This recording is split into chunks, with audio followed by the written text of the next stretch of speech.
मैं स्वागत करता हूं, अभिनंदन करता हूं।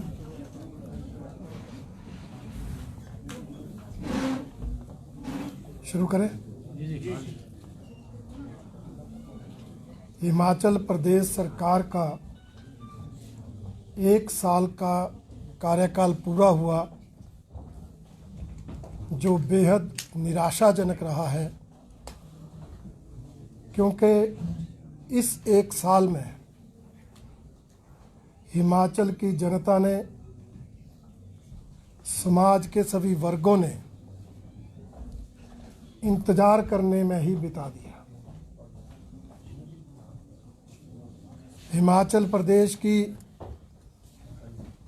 22.5 लाख महिलाएं 1500 रुपये का इंतजार करती रही। हिमाचल प्रदेश के बेरोजगार नौजवान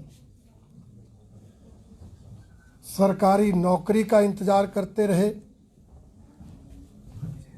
हिमाचल प्रदेश के किसान 2 रुपये किलो गोबर और 100 रुपये किलो दूध सरकार खरीदेगी, इसकी इंतजार में रहे। हिमाचल प्रदेश के कर्मचारी ये इंतजार करते रहे कि कब उन्हें डीए की किस्त मिलेगी, और यहाँ तक कि साल भर कांग्रेस के विधायक भी इंतजार करते रहे कि कब वो मंत्री बनेंगे। हालांकि पिछले कल 2 मंत्रियों का इंतजार खत्म हुआ, परंतु उससे बाकियों का इंतजार और बढ़ गया, और अब ऐसा लग रहा है कि सब्र की सीमा भी लांघ रहे हैं। तो कुल मिलाकर हिमाचल प्रदेश का हर वर्ग साल भर इंतजार करता रहा, और इंतजार में ही सारा साल निकल गया। कोई जनहित का, प्रदेश हित का काम इस सरकार ने 1 साल में नहीं किया, बल्कि अनेक जन विरोधी निर्णय लिए। और मैं अगर उनको क्रमशः करूं तो मैं कहूंगा कि 12 महीने में 12 प्रमुख जन विरोधी निर्णय इस सरकार ने हिमाचल प्रदेश की जनता के खिलाफ लिए। इस सरकार ने सत्ता में आते ही जहां 1050 संस्थान जो पिछली सरकार ने खोले थे उनको डिनोटिफाई किया, बंद किया। दूसरा, जो डीजल पिछली सरकार ने सस्ता किया था उसको 2 बार 3-3 रुपये बढ़ाकर 6 रुपये लीटर महंगा किया। तीसरा, 300 यूनिट बिजली फ्री देने का वायदा करने के बाद 22 पैसे प्रति यूनिट घरेलू उत्पादकों के लिए बिजली महंगी की। चौथा, औद्योगिक क्षेत्र के लिए 19% तक बिजली की दरों में बढ़ोतरी की, 19% तक, जिससे उद्योगों का आना तो बंद हुआ, जाना शुरू। कांग्रेस की इस सरकार ने जल शक्ति विभाग और स्वास्थ्य विभाग में हजारों आउटसोर्स कर्मचारियों को नौकरी से हटाकर युवाओं के हितों पर कुठाराघात किया। यही नहीं, इस सरकार ने इस 1 साल में देवी देवताओं के प्रदेश में मंदिरों के अंदर देवी देवताओं के दर्शन करने पर भी टैक्स लगा दिया, फीस लगा दी। इस सरकार ने हिमाचल जैसे पर्यटकों के आकर्षण का केंद्र पर्यटन प्रदेश में पर्यटकों का आना दूभर कर दिया, क्योंकि दूसरे प्रदेशों की टैक्सियों की एंट्री टैक्स जो है उसको बढ़ा दिया, उसको 2 गुना कर दिया। यही नहीं, इस सरकार ने पिछली सरकार की जनहित की योजनाएं, जन कल्याणकारी योजनाएं, सहारा योजना, हिमकेयर योजना, गृहिणी सुविधा योजना में बजट का प्रावधान न करके इन योजनाओं को ठप करने का काम किया। यही नहीं, इस सरकार ने विधायक निधि जो गांव-गांव में विकास के लिए खर्च होती है, उस विधायक निधि की एक किस्त जारी ही नहीं की। 50 लाख रुपए हर विधायक की विधायक निधि का जारी नहीं किया। अनेक विभागों में विकास के बजट में इस साल तो प्रावधान ही कम किया। पिछले वित्तीय वर्ष में जब पिछली सरकार ने जो बजट में प्रावधान किया था, उसमें भी अंतिम तिमाही में कटौती लगाई। और अब नगर निगमों में और शहरी निकायों में जो ग्रांट आई थी 50% ग्रांट, वो भी जो है वो वापस मंगवाई गई, जिससे शहरी क्षेत्र में जो है वो विकास प्रभावित हुआ है। यही नहीं, इस सरकार ने राजस्व विभाग के माध्यम से स्टैंप ड्यूटी बढ़ाकर बाकी अन्य कार्यों की फीस में बढ़ोतरी करके हिमाचल प्रदेश के आम आदमी पर आर्थिक बोझ डालने का काम किया। ऐसे अनेक लगभग 12 जन विरोधी निर्णय 12 महीने में लेकर इस सरकार ने जनता को तंग करने का, जनता को परेशान करने का और जनता पर आर्थिक बोझ लादने का काम किया है। और उसके बाद ये सरकार 1 साल का जश्न मनाने का काम करती है। मैं पूछना चाहता हूं, ये जो 12 तोहफे आपने जनता को दिए, क्या इसकी खुशी में जश्न है? हिमाचल प्रदेश में इतनी ज़्यादा बाढ़ आई, बाढ़ से जो है लाखों लोग प्रभावित हुए, सैकड़ों लोगों की जमीन चली गई, हजारों लोगों के मकान चले गए, लाखों लोगों के मकान क्षतिग्रस्त हो गए। जमीन के बदले जमीन देने का वायदा करने के बाद भी अभी तक किसी भी एक लैंडलेस व्यक्ति को जमीन नहीं मिली। जिनके मकान चले गए उनके मकान नहीं बने। अभी सभी प्रभावित लोगों को राहत नहीं मिली और ये सरकार जश्न मना रही है। भारतीय जनता पार्टी का आरोप है कि ऐसे समय में, ऐसे वातावरण में जश्न मनाकर इस सरकार ने साबित किया कि ये सरकार संवेदनहीन सरकार है। आप अगर उनको राहत नहीं दे सकते, आप अगर उनकी सहायता नहीं कर सकते, तो कम से कम जश्न मनाकर उनके घाव पर नमक छिड़कने का तो काम मत करिए। परंतु इस सरकार ने उससे भी गुरेज नहीं किया। भारतीय जनता पार्टी का आरोप है कि जश्न के लिए बुलाई गई रैली में सरकारी मशीनरी का, सरकारी धन का जमकर दुरुपयोग हुआ। लोक संपर्क विभाग, पथ परिवहन निगम, इनके माध्यम से करोड़ों रुपए खर्च करके रैली तो की, पर ना इच्छा अनुसार जनता आई, ना इच्छा अनुसार नेता आए।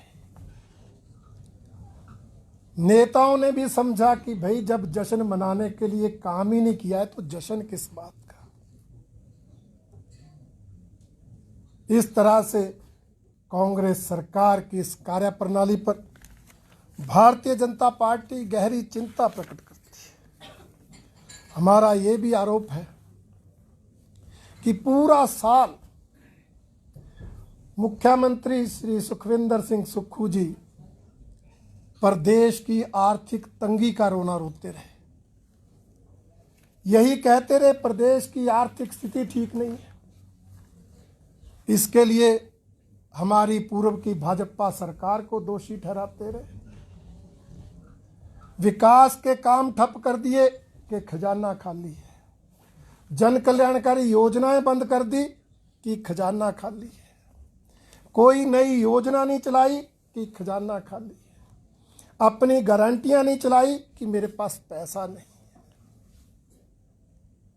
अगर ये हालत है तो फिर सीपीएस बनाने की क्या जरूरत थी? तो फिर मंत्रियों की कोठियों की मरम्मत पर करोड़ों खर्चने की क्या आवश्यकता थी? और फिर बिना खुशी के इस जश्न की रैली पर करोड़ों खर्च करने की क्या आवश्यकता थी? एक तरफ प्रदेश की आर्थिक स्थिति खराब होने का रोना रोते हैं, दूसरी तरफ जश्न पर करोड़ों खर्च करते हैं। भारतीय जनता पार्टी कांग्रेस सरकार की, मुख्यमंत्री सुखविंदर सिंह सुक्खू की इस दोगली राजनीति की, इस विरोधाभासी राजनीति की कड़ी निंदा करती है। और हम कहना चाहते हैं, आर्थिक तंगी का रोना जनता के लिए है। अपने यारों, दोस्तों, मित्रों को ताजपोशियां दी जा रही, उन पर लाखों करोड़ों खर्च हो रहे हैं, उसके लिए भी आर्थिक तंगी नहीं।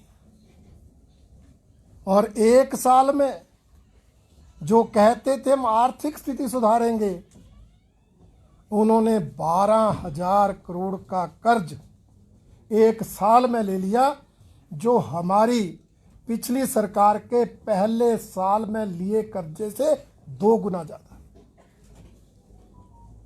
इस तरह की सरकार हिमाचल प्रदेश में काम कर रही है। भारतीय जनता पार्टी चिंता प्रकट करती है कि इस सरकार के समय हिमाचल प्रदेश का भविष्य क्या होगा। इसलिए भारतीय जनता पार्टी इस सरकार की इन सब जनविरोधी निर्णयों की, बिना आवश्यकता से सरकारी धन के दुरुपयोग की कड़ी आलोचना करती है। अभी हमने जिला मुख्यालयों पर जिलाशय आक्रोश रैलियां आयोजित करके सरकार के इन जनविरोधी फैसलों से का पर्दाफाश किया, जनता को अवगत करवाया। जनता की दोगली, सरकार की दोगली राजनीति का जनता को हमने उसके बारे में जानकारी दी है। और हमारे आंकड़े जो कहते हैं उसके मुताबिक उनकी रैली से हमारे आक्रोश रैलियों में जनता जो है वो कई गुना ज़्यादा है। भविष्य में भी भारतीय जनता पार्टी इस सरकार के प्रदेश विरोधी, जन विरोधी रवैये के खिलाफ संघर्ष जारी रखेगी, आंदोलन करती रहेगी और आगे इस सरकार को बेनकाब करती रहेगी।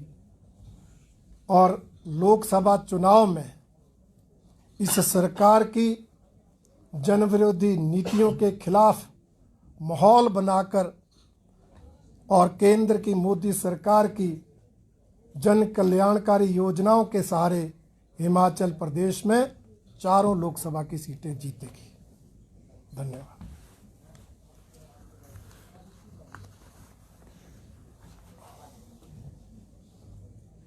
सर, आप कह रहे हैं कि एक साल के अंदर मुख्यमंत्री ने जनता विरोधी जो फैसले वो ले, लेकिन मुख्यमंत्री तो कह रहे हैं 75 सालों में पहली बार ऐसा होगा जो नीति में बदलाव किया गया है, राहत पैकेज में बदलाव किया गया है, लाखों रुपए की जो मदद है आपदा के समय में भी हिमाचल प्रदेश में जो प्रभावित है उनको दी है। देखिए, राहत मैनुअल में परिवर्तन करना काम नहीं है।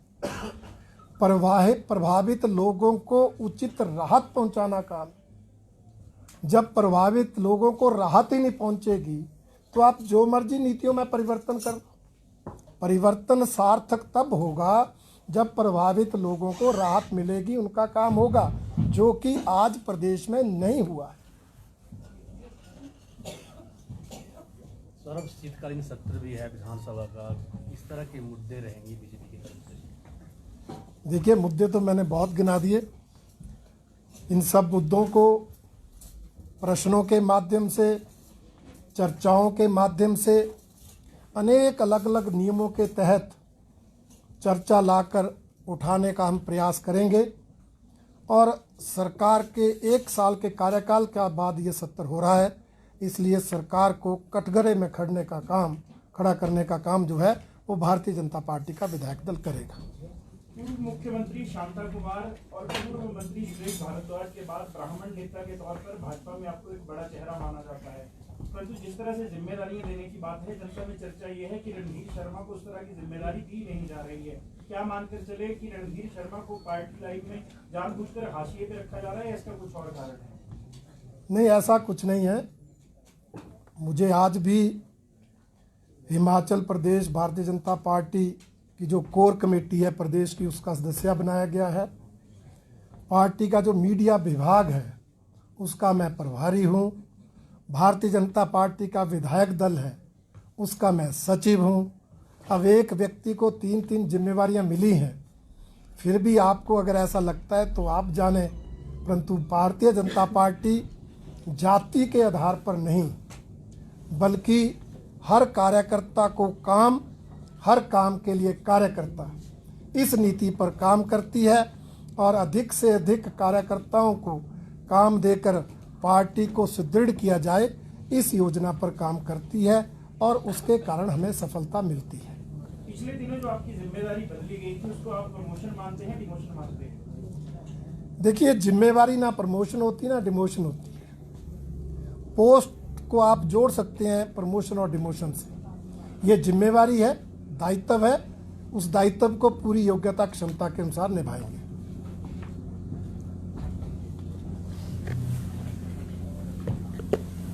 सभी का धन्यवाद।